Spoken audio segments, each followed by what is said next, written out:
Remember, there's some pretty important information here in the disclaimer. You might want to give the video a quick pause and read it.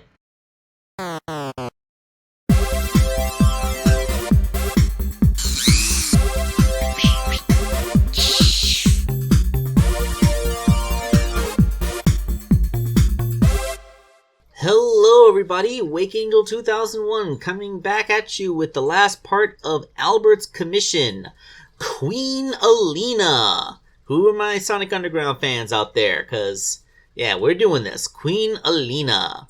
Alright, the base toy for the Queen is this Vitruvian Hacks blank female buck.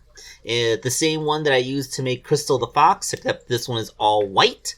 And, well, this was a very interesting figure. Like on the one hand, there were things that were like so uncomplicated that they took almost no time or real effort to do, and then there were other parts that made this one of the most annoying and difficult things I ever worked on. So yeah, let's get into that. First, let's actually talk about the body modifications. I just had to do a little bit of sculpting for those little things on her chest. Like that. I don't know what they're supposed to do, like provide structure, I guess. And the painting is actually very minimal. Like those little things on her wrists, painting her feet and hands beige. And yeah, like there would be a belt sculpt too, but that would have to go on top of her dress, so that was saved for later.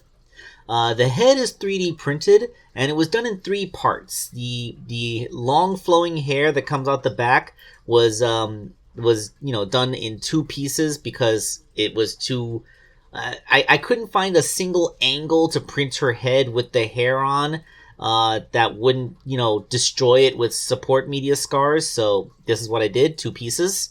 Like the hair was just attached on and smoothed over with some sculpt, and once painted, yes, I did have to paint the head before putting her crown on. It's basically just purple hair, lilac fur, beige skin, I guess. Once all that was done, her head is all good. Then I put her crown in place, which, is more of a tiara. Kind of similar to the King Sonic crown from the Archie comic, but, I think, So I know this cartoon was made in 1999. Was that before any renditions of King Sonic in the official comic book? I'm pretty sure this beats any representation of King Sonic in the comic book. But I digress. So, yeah, like that is everything that goes into making Aleena's hard goods. Yeah, now, there's a reason why I didn't have this figure done almost 2 months ago, and that is because, 90% of what makes Aleena like an Aleena figure is her outfit. She has a dress, she has a cape, and Albert wanted both of those to be soft goods. And I just freaking hate soft goods. I was going through an old suitcase to find some old cosplay costumes from my college days that I was throwing away, and I found a white cape that I had for Clotark, Dominic Deegan, look it up. And I found that I had that since it was white fabric, I could cut into that to make her dress before throwing the rest of it away. And and a little bit more 3D printing was done for that little thing that hangs off of the belt thing. So when you take a close look, this is it. Like it's like her dress is fabric wrapped around her waist, her hips really, and then the belt is sculpted onto her waist on top of the dress.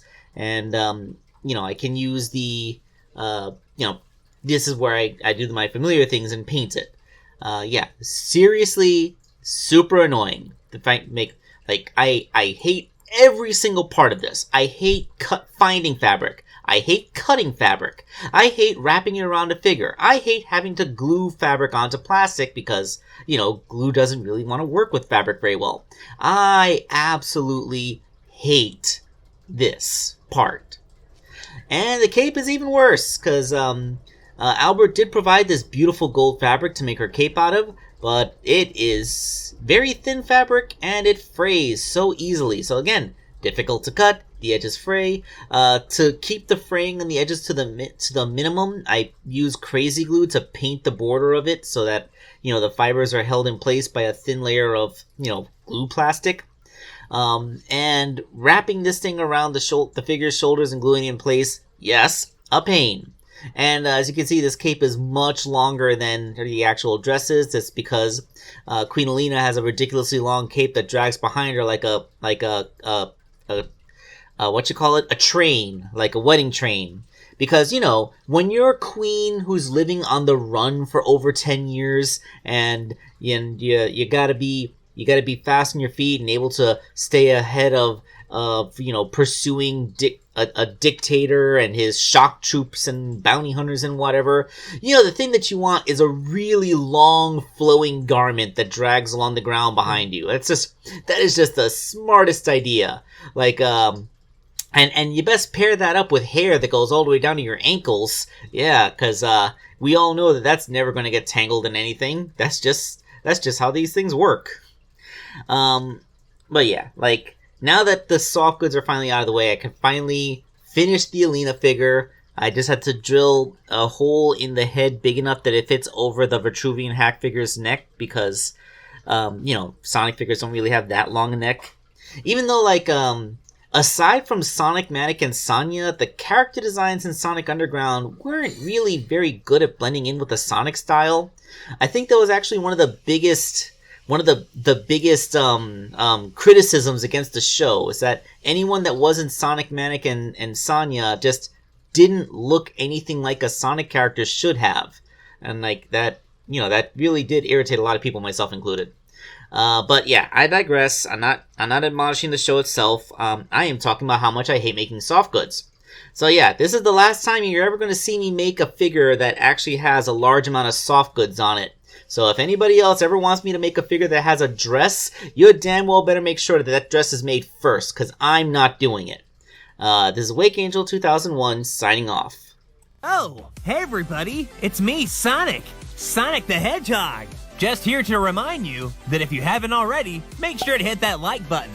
And for even more amazing customs, don't forget to subscribe to Wake Angel 2001. Because between you and me, they're way past cool.